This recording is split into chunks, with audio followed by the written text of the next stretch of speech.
ኢና አዕጦይናከል ከውሰር እኛ ቁጥር ስፍር የሌለውን መልካም እድል ሁሉ ሰጠንህ ይላቸዋል አላህ Subhanahu Wa Ta'ala። ከውሰር ማለት ሐውድ ነው ብለው ፈስረዋል ራሳቸው ነብዩ አለይሂ ሰላቱ ወሰለም። እና ትልቅ ጅረት ውሃ ነው በጀነት ውስጥ የሚገኝ ማለት ነው። እና ጀነትን በጎበኙበት ጊዜ አላህ Subhanahu Wa Ta'ala ዳርና ዳሩ የወርቅ ረሲፍ ወይም በሸለቆና በሸለቆ ዳር የተደረደረው የወርቅ ድንጋይ ነው ማለት ነው። እንደገና የሚፈስበት ደግሞ ታታች ጭቃና አፈሩ የሚስክ ጭቃ ነው እና በጣም አስገራሚ የሆነ ነው። በዙሪያው ደግሞ የአልማዝ ድንኳኖች የተተከሉበት ነው በየመደዳው በግራና በቀኝ ማለት ነው።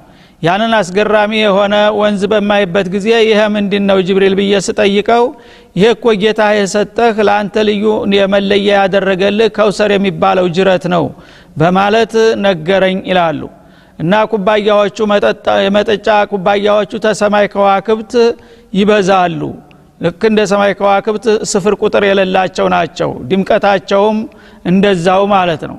እንደገና ደግሞ መጠጡ ተማር የሚጣፍጥ ከወተት የነጣ ሽታው ደግሞ ከሚስከል አዝፈር ከሚባለው በአለም ላይ ወደር የሌለው ከሚባለው ሽቱ ሁሉ የበለጠና የላቀ ነው ብለዋል ማለት ነው።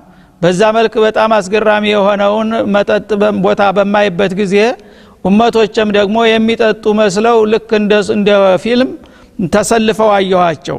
ከነሱ መካከል አንዱን ሰው አንተ አይገባህም ተመለስ ብለው አስተናጋጆቹ ሲያባረሩት ሲያይ ይሄኮ የኔ ሰው ነው ለምን ታባረራላችሁ ስላቸው አይደለም አንተ በኋላ እሱ የሚያመጣውን ነገር አታውቅም በማለት መልስ ሰጡኝ ይላል።